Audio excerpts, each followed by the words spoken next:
another part of McCarthy, which we haven't really touched on yet, is he did develop like a cult following, and he was like famously reclusive, and he sort of has like this aura around him of like this, like reclusive, Mhm. monkish mountain man,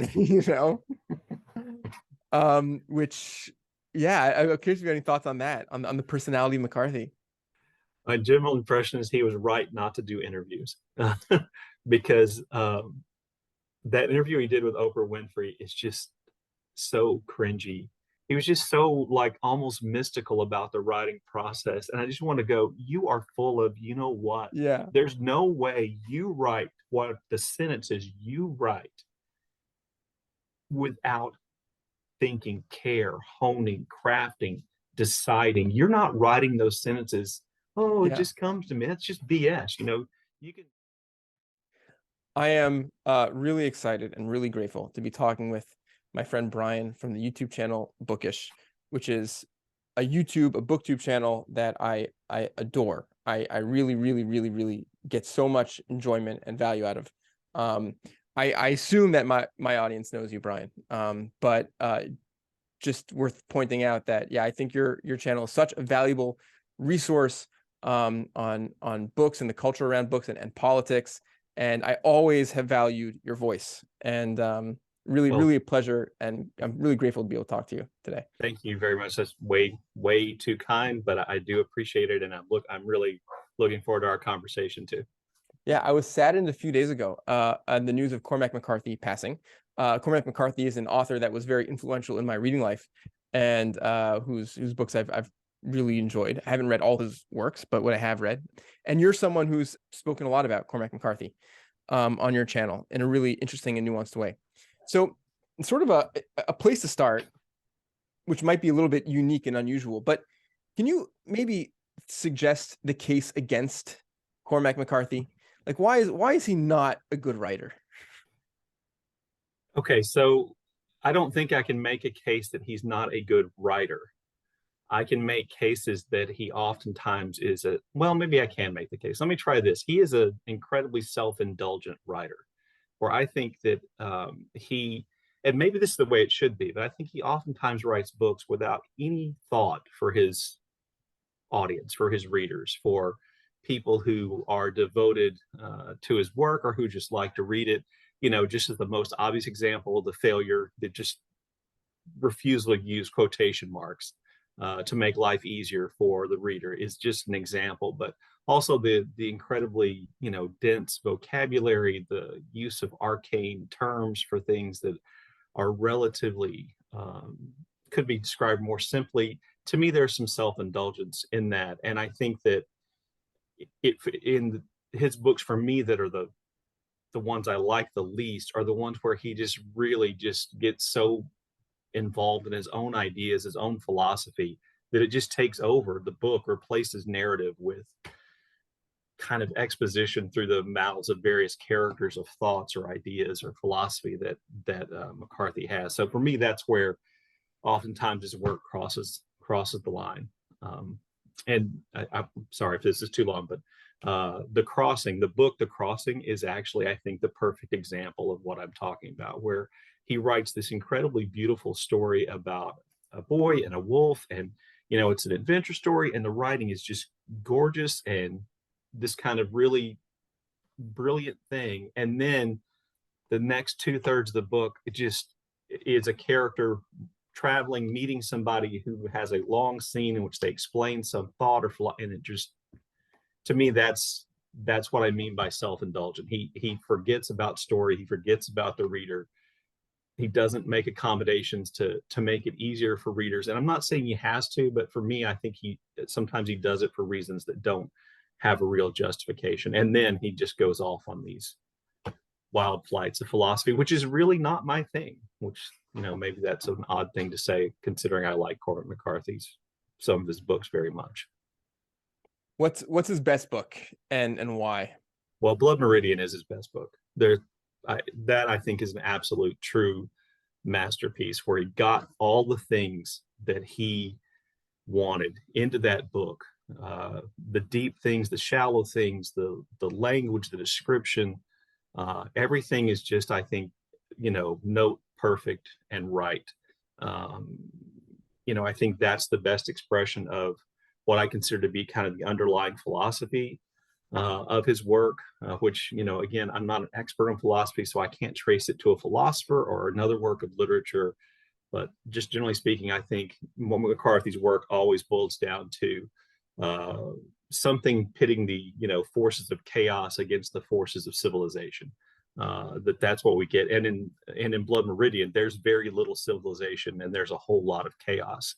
And I think McCarthy oftentimes has chaos win, and then just throws us a little bone of hope that civilization, and that's probably the wrong word, but the forces for order and good, sometimes he throws a little bit in there so you can have something to hold on to. But again, in Blood Meridian, it really doesn't. It's just bleak and grim and awesome and beautiful and really well done, I thought. Yeah. So maybe just to like sort of summarize for people like who haven't read it, so we had this character, the kid, who we're sort of following. And this is like in the 1800s, borderlands, America and Mexico. There's skirmishes at the border. There's native tribes, and there's just a violence. Like the land is suffused with a kind of chaos and anarchy. There's no government, and this Right. kid, teams up with this band of like mercenaries, Blanton's band, to go fight. Ostensibly in a heroic, protective way to protect, I guess, Americans against invaders, and it just becomes barbaric and over the top violence and and then we meet this character, the judge, who's like one of the most iconic characters, and Great certainly character. obviously McCarthy's writing, but even beyond McCarthy, this like Yes. a giant, completely hairless man who is Hmm. just loves, revels, is maniacally fulfilled in this violence, in this total anarchy and chaos, and he's educated, he's very well read, he's a scientist, Yeah. and so it's just an amazing, amazing character. And just and to me, he is that embodiment of McCarthy's uh, chaotic forces that have been around forever. The judge is timeless. He talks about knowing things that you couldn't possibly know, or done things you couldn't possibly know in one lifespan. So I know a lot of people put a kind of Judeo-Christian idea on that he represents the devil, but I just think he's just chaos, the chaos that goes along with humanity and the chaos that accompanies human history.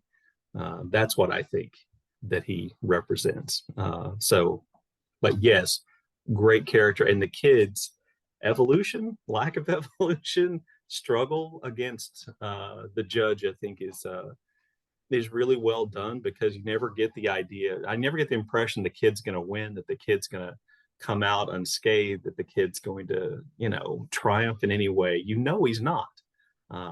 But you kind of, despite the fact the kid does horrible things with horrible people, you do get the impression that the kid wants to oppose whatever it is that the judge stands for, and does on some occasions. Yeah. And for me, again, people obviously read books in somewhat different ways and look for different things. But for me personally, the language of Blood Meridian is so crucial. Is so crucial to me. McCarthy's writing in a register that you just don't find in contemporary literature.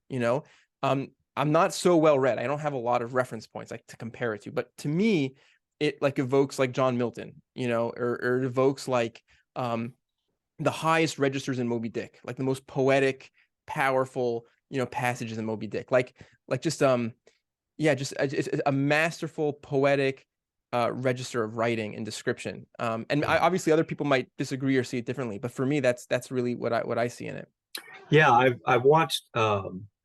Some professor has a lecture online in which he talks about kind of the allusions that Blood Meridian makes to Moby Dick and to Paradise Lost, and so I agree that those themes are there. But I also agree that it's just the writing itself is really one feature that is, I think, just amazing about the book.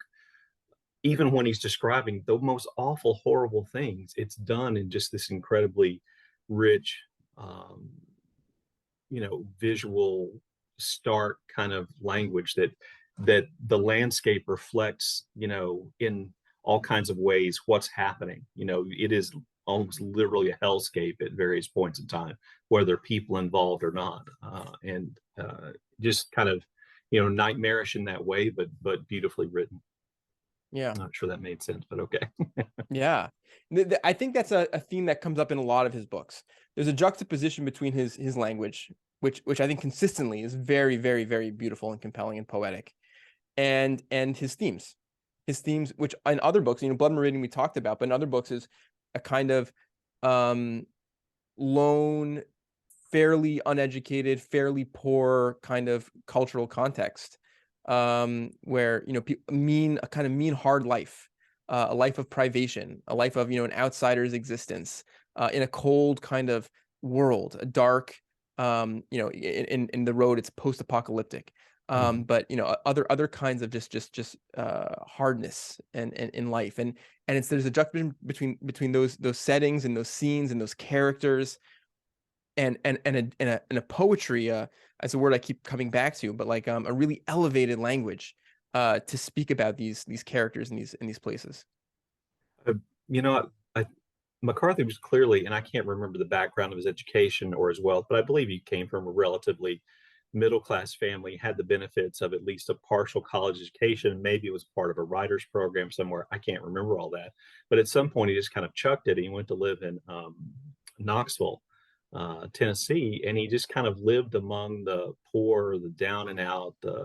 And if you've read Suttree, then that's kind of the setting Yeah. for that. And I think that kind of created in him that kind of, this is completely just my idea, didn't know, and it's probably not right, but it created this kind of split between somebody who had read Milton and Melville and had absorbed that and had absorbed that language, and then the life of people who live so far beyond that idea of culture and are living on the fringe and oftentimes cross that border into a chaotic life, whether it's through drugs or violence or crime or whatever.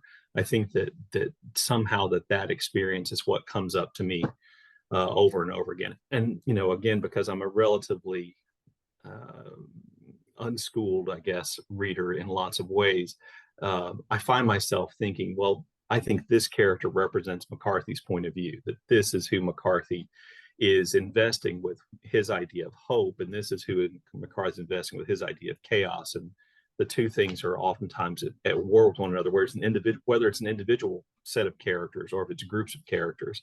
Um, in his books, I oftentimes see that, like the sheriff in No Country for Old Men, is that kind of force for literally law and order. But I'm going to go on a tangent. I'm sorry. No Country for Old Men is, I think, such a great introduction to McCarthy's work because he wrote it as a screenplay. So he stripped down so much of the other stuff, which I think sometimes prevents readers from accessing McCarthy, are stripped away here. But the themes are the same. To me, the theme in No Country for Old Men is the same as the theme in The Road, or the same theme in Blood Meridian, and in Elements of the Crossing, and that theme is there, and I think you can get, hey, this is what I think McCarthy's up to, because the sheriff almost says it literally at various points in time, and expresses that kind of lack of hope for the future because of what they see is going on. He just says it out loud. And so if you wanted to get down to what I think McCarthy's up to, I think that's a great book to start with, because it is so accessible. 100%. Yeah, I'd love to echo back some of that. Like, um, yeah, I really think that sheriff character, I think his name is Sheriff Bell. If I could be wrong about that. Is really feels like a stand-in for McCarthy, Yeah. to me, and that book captures, again, just echoing what you're saying, just like this perspective of I don't know what's the right word, like romanticization of a certain kind of more stripped down, bare, less modern way of life, Hmm. and the sense of the world is changing fast, Right. and wherever you and I or the reader may stand on that issue, like the portrayal of that, like the capturing of that is, I think, profound Right. and profoundly compelling, you And know. and I think, if you take what his name, Scourge or whatever his name is, and then What's Llewellyn? I am terrible with character. Shigur, Anton Chigurh. Shigur. Okay. Yeah, So to me, if you take those two characters, that's the kid Llewellyn and Chigurh, the judge. Just in different forms, but both just like when Chigurh flips a coin to decide what's going to happen. That's just chaos. He is just he doesn't care. He's just in it for the chaos or whatever. I don't even think he's even that interested in the money. He's just has somebody's hired him to pay him to be chaotic, in a sense, and give him this job. And to me, then, like you were saying, the sheriff is McCarthy, kind of sitting at a little bit of a remove from that conflict and philosophizing about what it means in the end. And anyway, so sorry. yeah. I mean, those are audacious characters to write and audacious themes to delve in, which is, on one level psychopathy, but on a deeper level, a sort of these agents of chaos and agents of total amorality. Right. And like the kid, Llewellyn isn't good. He's not a character who is doing good. It's not good versus evil. It's chaos versus, well, a guy who's like on the edge. Yeah. So Yeah, and that's what I think anyway. Go ahead. Yeah. Sorry, go ahead. Yeah, I would say all these similarities notwithstanding, I'll just point out that like sometimes it feels like you read two books by an author and it feels like the same book. In this case, these feel like very different books, like totally different worlds from from setting, from character, from language, even. So again, I think there's criticisms that could be levied against other authors where like the books feel too much aligned. I don't think that's the case here, even though the themes certainly do play off each other for sure. Right. And I think, I haven't read, what is it, Child of God, Me neither. and I haven't read The Orchard Keeper, Me neither. but I did read Outer Dark, just a few years ago, and I'd avoided it for a while because I don't know, there was something about his early work that just didn't appeal to me. But I read Child of God, and to me, it feels like you just see McCarthy kind of progressing with this theme and progressing with his writing, and you feel like if you did you read Outer Dark? No. Okay, so Outer Dark, I feel like, is really influenced by Faulkner. Mm-hmm. But then, like we were saying, when you get to later works, Blood Meridian and those works, the Faulkner kind of influence goes away. And I think he's then broadening, the allusions, the ideas from other authors, not the style, but the ideas from other authors that he's bringing in become wider and Yeah. less the influence of one person. I mean, there's an influence of Hemingway in his writing, with the exception of the vocabulary that he uses. There's a kind of think of a syntactical similarity sometimes between him. If people always assume Hemingway wrote short declarative sentences, well, that's not really true. He didn't write short sentences all the time. He wrote long sentences that were repetitive and repetitively creating an image and an idea in the reader without spelling out exactly what it was. And I think McCarthy does that. You can see elements of McCarthy doing it. So I really think he kind of, like a magpie, developing, taking bits and pieces and developing his style as he went along. And I think when you get to Blood Meridian, you're like, okay, well, now he knows what he's doing.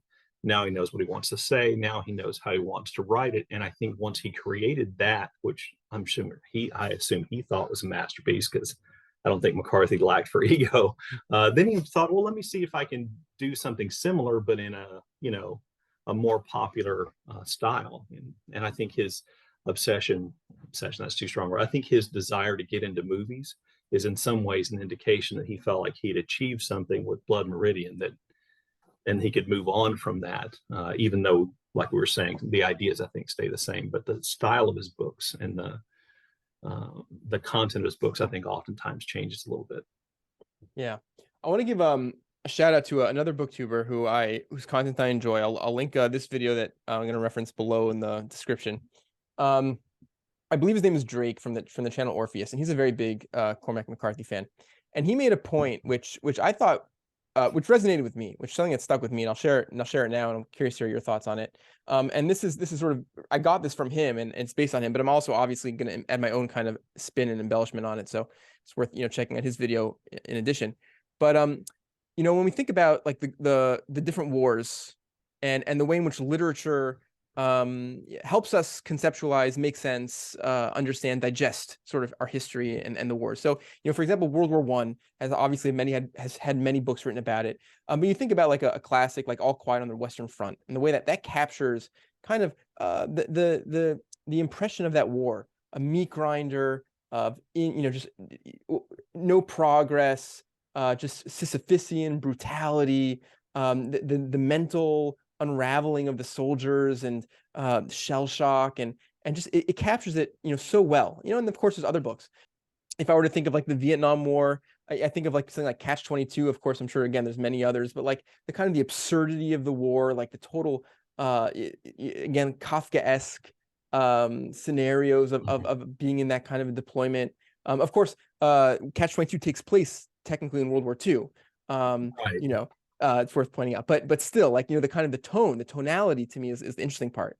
And Orpheus makes a claim, and to me, again, having not as read as widely as he has, for example, but it resonates that like there's like a disappointing lack of like a digestion of World War II, like of a book that really captures, and he calls that like Kurt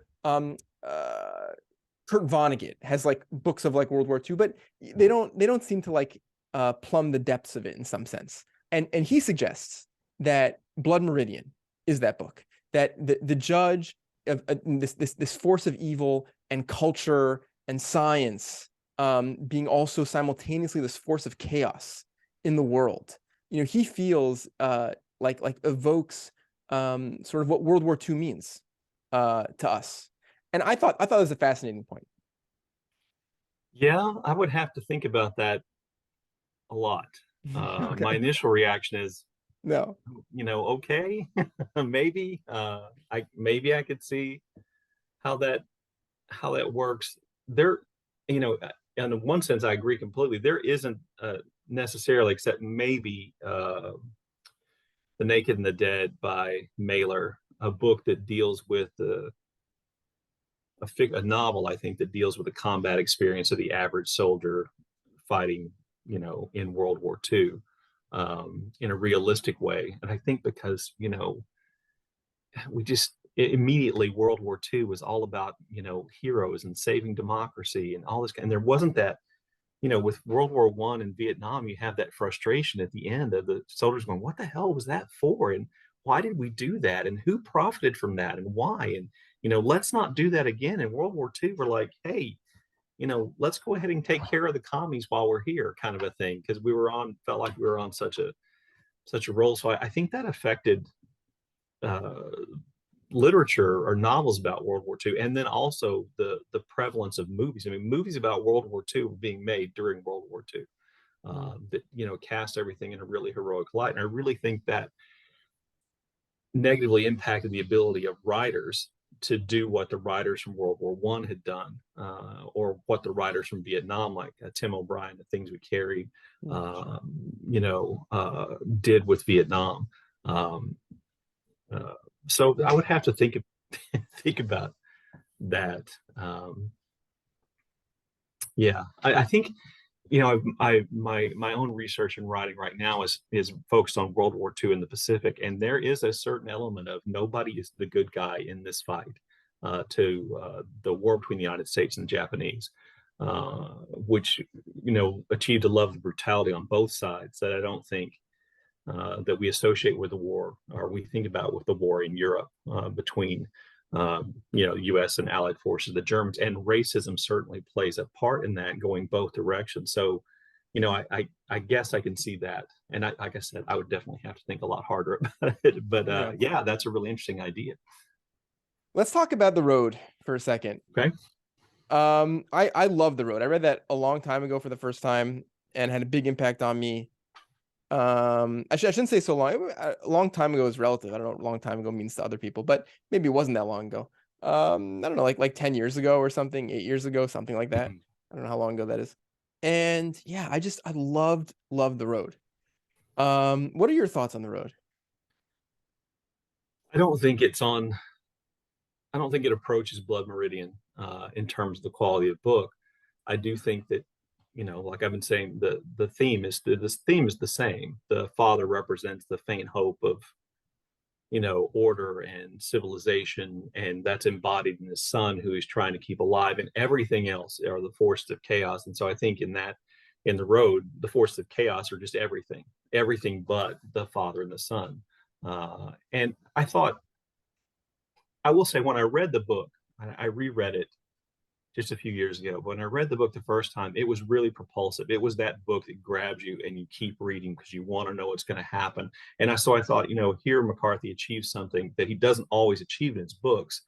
Just wanting to read to find out what's going to happen in the story, just wanting to read to find out how they're going to get out of it, just wanting to, find all that stuff out. And so I think in a lot of ways it was more commercially successful because it appeals more to readers who read for plot. And I think it's no accident that he said in this kind of post-apocalyptic future, because those are the kind of books that, oftentimes readers like to pick up. I thought, like is always true, I think you can find just beautiful writing in the road, whether it's describing something horrible or something, bleak, or something beautiful, whatever. I think the writing is beautiful. I think the story is, for the most part, makes sense. I thought the ending is that kind of thing McCarthy does in Blood Meridian, and then he does again in No Country for Old Men, where there's this kind of, you're not sure what's going to happen. You're not sure. Well, in Blood Meridian, you are sure, but you're not sure what's going to happen. You're not sure if there is reason for hope. You're not sure about lots of things. But I liked it. I don't think, my opinion of it is not as high as most people's. But I thought it's kind of, again, a stripped down version of what McCarthy's up to a lot of the time, set in a different setting. And I thought it was effective, and it is a good book. Me, though, it captured an insight, a perspective on parenthood that I felt like I hadn't seen anywhere else. Okay. And to me, one of the most, surprising is probably not the right word, but I don't know, salient aspects of being a parent is an anxiety about the well-being of your kids, Constant. and I think, like an example, something that happens, to parents is you'll have a sick kid. Like, it's just something that happens, and it's a unreal, not unreal, but it's a hard, challenging experience to deal with that. If your kid is in pain and you can't do anything to help them. And I just felt like the book, towards the end, it has this a scene where, like, the kid is sick, and it just captured this, like, obviously in a, I don't, what's the word I'm looking for, like, a metaphorical, surreal, imaginative space, a stripped down, bare, post-apocalyptic world, that just visceral anxiety of parenthood, what it means to be in charge of a human being, who's you're responsible for, and to me that was very effective. I think, let's say that I just looked it up. The book came out in 2006. My son would have been 9 or 10. I can't remember how old the kid is in the son is in the book, but Roughly he's that young. age, I think. Yeah. Yeah. So I'm sure, I remember that being the relationship between father and son being part of what was attractive about the book. And this is just probably just me getting too much into my own head, but I just, at some point in reading, I stopped seeing the kid as a child, and I started seeing him as hope or civilization, and the father's desperation gets kind of a desperation to save, what was good. And it's just symbolized by his child. And to me, that got a little bit, because that's what I thought the kid symbolized. And this is not fair, it's just me saying it. That felt a little heavy handed, like Mhm. a little too obvious. There's some line in there, and to, connect everything back to No Country for Old Men, there's some line in there about, even if you keep a little small hidden fire alive and you're Mm, doing the right thing. And so I remember that from the road. And then the sheriff talks about that dream he has where his dad has a yeah. little bit of fire in a horn, and he's carrying it off somewhere in the future, and he doesn't know where his dad's going, but he's waiting there for him by a fire. And so, I mean, that kind of thing in the road felt a little bit too, and the whole time, the dad is sick in the road. He's dying, and so he's literally, his last gasp is to, essentially his last, not gasp, his last chance is to turn his son over to somebody who will take care of him and nurture him. And so it felt if, from my point of view, it kind of feels a little bit, you're, hitting me upside the head with the symbolism of what's going on here. But yes, the father-son relationship was really a powerful one and one of the attractions, I think, of the novel. And it is something that is pretty unusual in McCarthy. Fathers and parents are not usually particularly good people or nurturing people, I guess is probably a better way of saying it in McCarthy's work. So that does make it unusual. Yeah, yeah, that's true.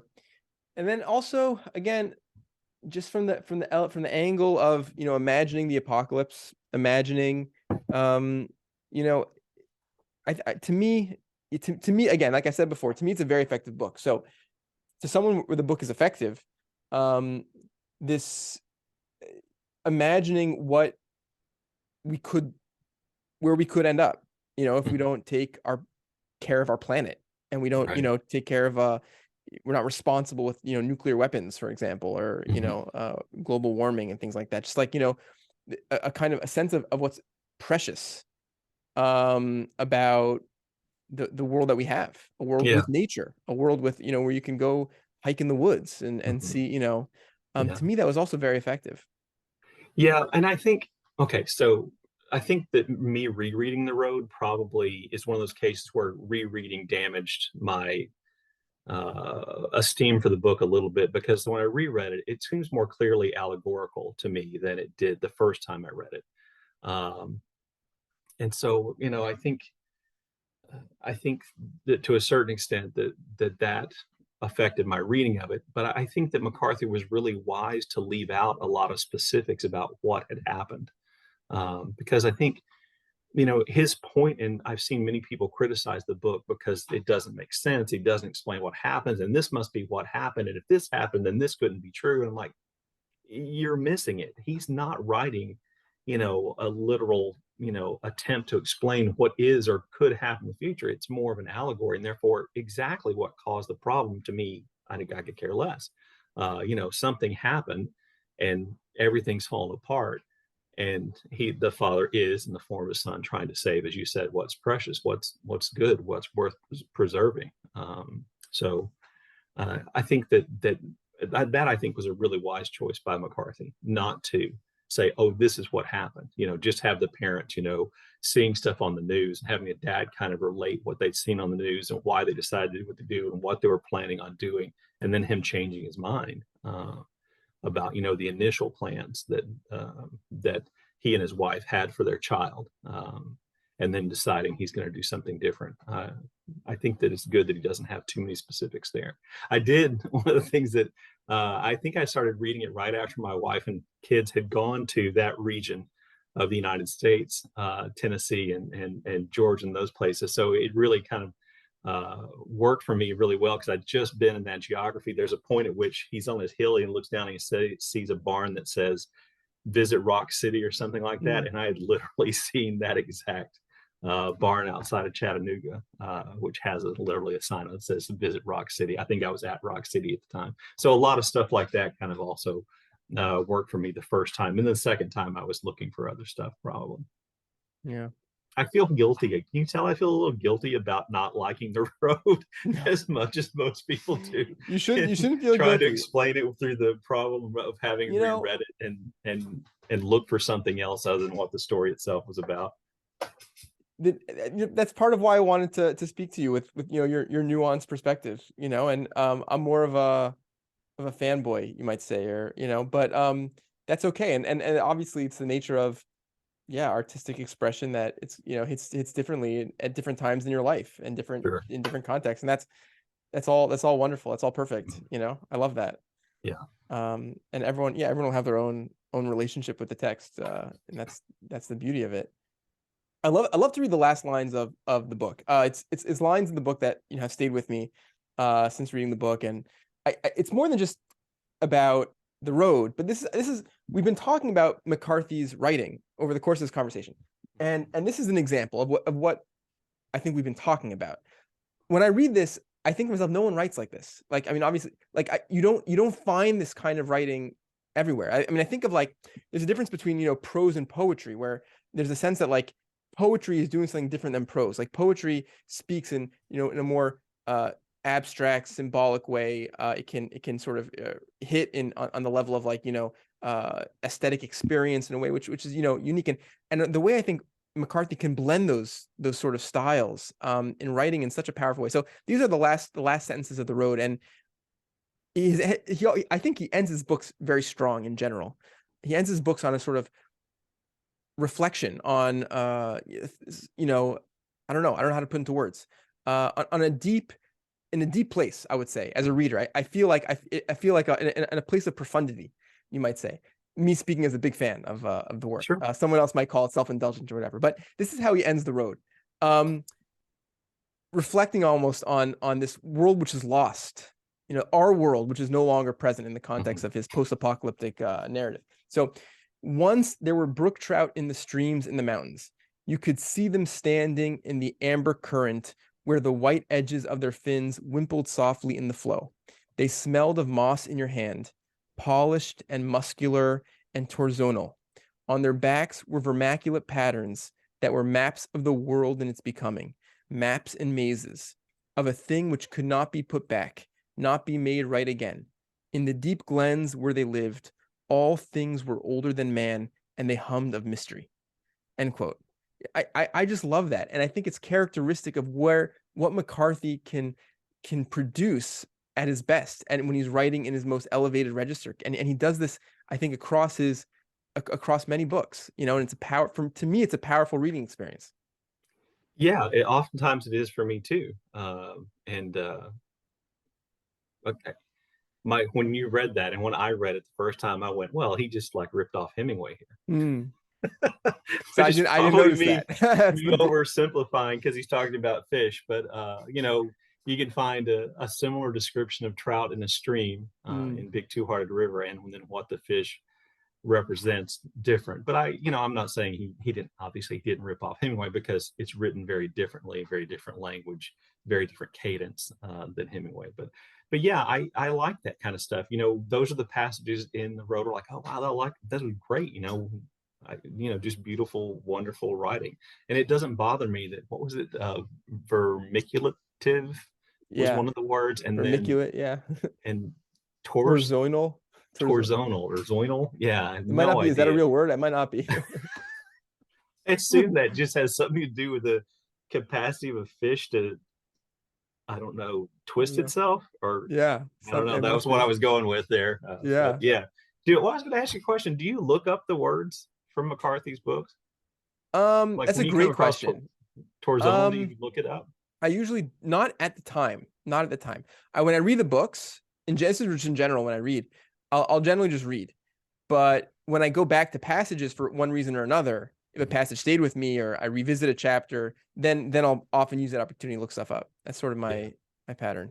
That's pretty much exactly what I do with McCarthy or Faulkner or whoever. I read it, and then my theory is, if they've invested this word with some meaning, I should be able to pick up on it almost on a non-intellectual level. Like I was just trying to guess what torzonal meant or torzoidal meant. That's what I would do when I was reading. I would just apply it to some quality of fish. It's this, he means this about what fish can do, and move on. And then, like you're saying, if a passage like affected me, I might go back and look it up. But I don't. I wonder if that's not what frustrates a lot of people about reading McCarthy, is they are all these words that they don't know the meaning of. And you're like, why the hell are you putting that in there? And then they feel like they have to go look it up. And that, to me, breaks the flow of the reading and really kind of ruins the experience to a certain extent. And so I just, like I say this with Joyce all the time and Ulysses, I don't care if I get every single allusion. It doesn't matter to me. It shouldn't be what makes the book work or not. If that's what makes the book work, then it's a failure. From my point of view. I haven't really read Ulysses. I've been scared to, but I will at some point, hopefully in the near future. I imagine I would use a lot of looking up when it comes to Ulysses, but that's maybe a different conversation. Yeah. But when it comes to McCarthy, I 100% agree. Certainly I think passages that are hard to understand because they're in a poetic register. And when they're in a poetic register, it's not, you don't need to know every single word. Yeah. And sometimes it's the sound of the word that probably mattered to McCarthy more than the definition of the word. I think in that passage you read, the two words we've highlighted are great examples of that. I don't think he cared if you knew what the word meant. It's like when you're reading it, you feel how the word sounds, Yeah. and that kind of then works. You're saying poetically into what he's writing. I do think he had a real gift for that. And I've never read a single McCarthy book that didn't have some of those kinds of elements in it, from No Country to Old Men to Outer Dark and everything in between. Even the books I have not liked, like the two recent books, which I really didn't like, have just beautiful passages in them and just beautiful writing from time to time. Yeah. And I, always would admire that about McCarthy. Yeah. So let's end on that. The two recent Okay. books. So I read, I don't know, like 2/3 of The Passenger. Mm. I couldn't finish it, to be honest. And like you said, there were parts of it that I loved. There were parts of it that, again, I thought were McCarthy. Sorry, yeah, Cormac McCarthy, pretty much at his best. But to me personally, if I just were to like put it in like a 1-2 sentences, this trope of like the loner, misunderstood genius scientist, I just have like no patience for. It's like, to me, it's like such a worn out, unrealistic, silly trope. Yeah. I that I think to me was like the nail in the coffin why I probably couldn't finish the book. And the genius scientist, loner, mountain man, race car driver, he knows.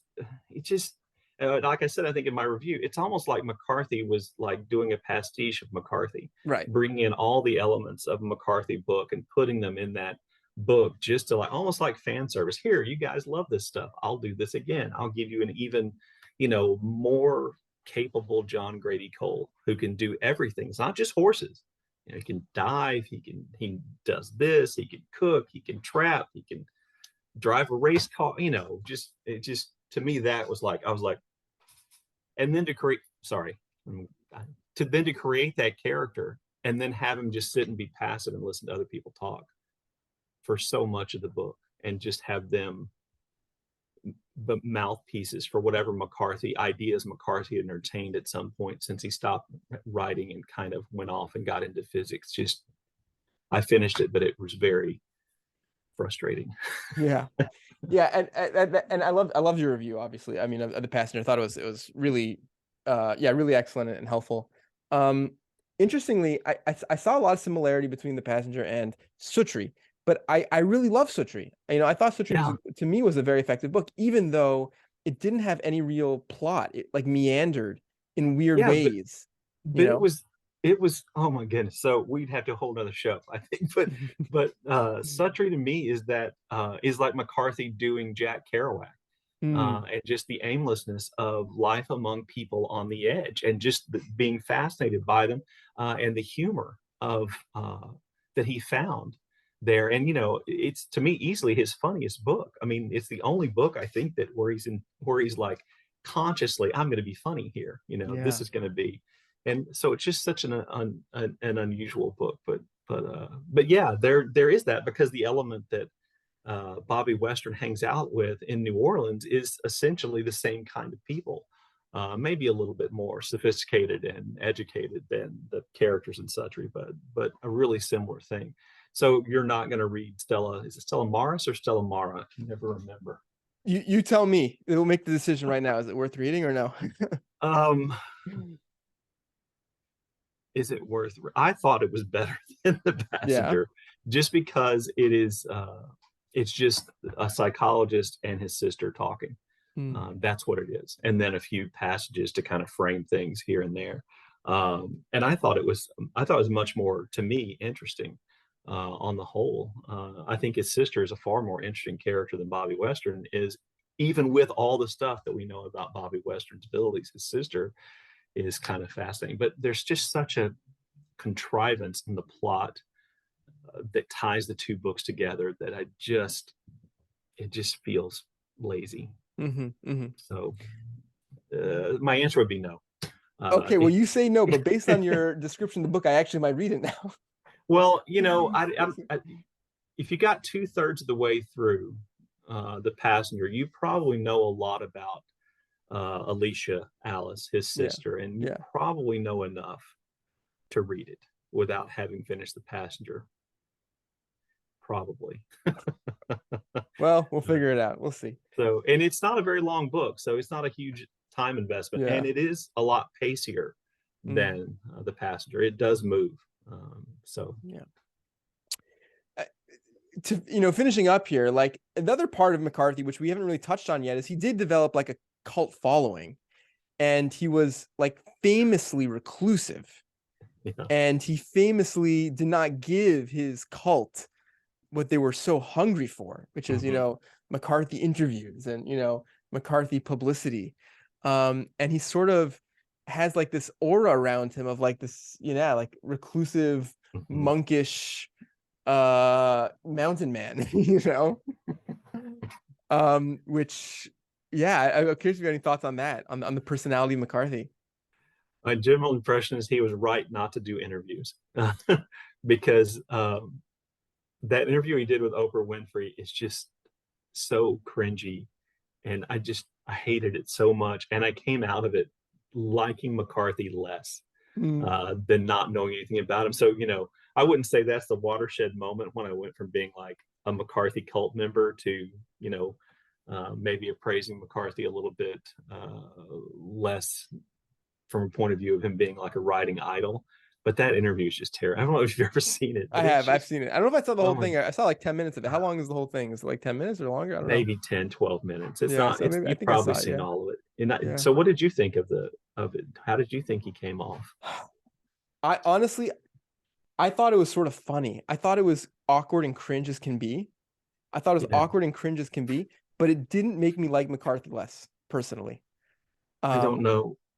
It was just, it, he was just so like almost mystical about the writing process. And I just want to go, you are full of, you know what? yeah, There's no way you write what the sentences you write without thinking, care, honing, crafting, deciding. You're not writing those sentences. Oh, it yeah, just comes to me. That's just BS. You can, all kinds of writers say, oh, I don't plot anything out. And I just go with the flow. And I like, yeah, I've read your book. I believe you. But I cannot believe that any part of that is true about McCarthy, except maybe with the last two books, where yeah. I You think his know, editor could have helped him out. and it's part of this enigma of him. I mean, again, I love his writing. I appreciate his writing so much. I think if I were to, I'm agreeing with you 100%. I think as a thinker, and the way he presented himself as like a philosopher in that interview, and he actually did a more recent interview, I've seen, and then like in about the past year or so, in yeah, that institute of yeah, I've seen sci- about. It was yeah. like an hour and a half long. I think I could stand about 20 minutes. I'm like, nope, that's I'd it. probably That's watched it. enough. I think I watched the whole thing. He was coming back to the same themes, you Yeah. know, and you sort of criticize it in one way, which I think is correct. I think it's a spot on criticism, and I would sort of criticize it in another way of just like it just didn't feel like well thought out. Like it just felt very superficial. Yeah. Like his notion of like the subconscious. He's very interested. Like, what is the subconscious? Mhm. And like the subconscious understand language. He actually wrote an essay about this. You can find Wikipedia has a link to an essay Mhm. he wrote about this. It just feels like there's some missing pieces in terms of what the edifice he's trying to construct. Yeah. Because like everything is there's not even he's not even defining his terms, I would say, and like it's not even clear what he's talking about. Right. Um, It's just s- rambling, it which feels is it like feels The pseudo, very Passenger. feels pseudo profound. Yeah, Yeah, that's what I got from The Passenger too. The interview with Oprah, to go back to that, it just felt like he had agreed to do it, and he had like no respect for Oprah Winfrey's intellect, and so he was just saying stuff. He Mhm. was just saying stuff that authors say that he thought would allow him to get to the end, from the beginning to the end of the interview. And it anyway, so like I Yeah, said, that did not help him in my mind. And I know that a lot of, I've made some critical videos about Cormac McCarthy on my channel, and I get a lot of McCarthy fans who come and take issue with what I've said, no matter which book it is. I've said I like one of the most, and like I made that video about where not to start with Cormac McCarthy, I don't know, 3 years ago. And hmm I got a comment the other day telling me I was wrong about, I can't remember which one of the books it was. I was wrong about No Country for Old Men. I said it's not a particularly, great novel or something like that. It's not a particularly good novel, maybe. And the person came back said, "Oh no, it's a great novel." And I was like, it's one of the, and I was like, I want to say back, it's one of the books I recommended you read. Clearly I think it's good, but it's because I didn't say it was great, Mhm. then, uh, so that's been fun to kind of deal with the McCarthy uh, Yeah. devoted fan base has been kind of an interesting experience. But uh, A theme that I noticed in a lot of authors that I love is the way in which their writing seems to transcend who they are as a person, you know? yes, And I feel that in McCarthy. I yes, I do think his writing, for me personally, like in summing up, now that we're sort of coming to the end here, mhm, I could say that his writing had a huge influence on my reading life and is the kind of writing that has often like stayed with me and really rattled in my brain and has, just been, eye-opening and inspiring in all sorts of ways. And yeah. there's a sense in which, again, his writing seems to transcend him as a person, it seems, at least in the interviews that I've seen, so to speak. I think that's true of so many American male authors that I admire. I mean, Hemingway is a terrible person, but I think oftentimes his writing was just sublime. And Faulkner, not a good person, but just, one of my favorite writers. I think that oftentimes artistic people's art transcends who they are. It becomes greater and in some ways better than the person they are is the things they write. Like, with Faulkner, Faulkner's a racist, but his books are really a lot less racist than the man was, which is, in The Road, McCarthy has this great father character, and I'm not sure McCarthy was a particularly great father. You know what I'm Yeah. saying? That he doesn't seem like he was in his kid's life all that much after he finished writing The Road, almost as though he was just hanging out with his kid so he could, base the character on his kid. And then you don't hear much about his kid after that, or at least that kid. I can't remember how many kids he has, but anyway, sorry. Yeah. Now I really attacked the man's character. I feel bad because he's dead. No. I give him a hard time, but I feel grateful to Cormac McCarthy for the books he left us. I will yeah, and I feel grateful to you, Brian, for this oh, wonderful, wonderful conversation thank you. It was a lot of and fun. yeah, all your insights and the videos that you do in general and all different authors. Thank you so much, Thank Brian, you for for that. having me. This was a great time. I appreciate it.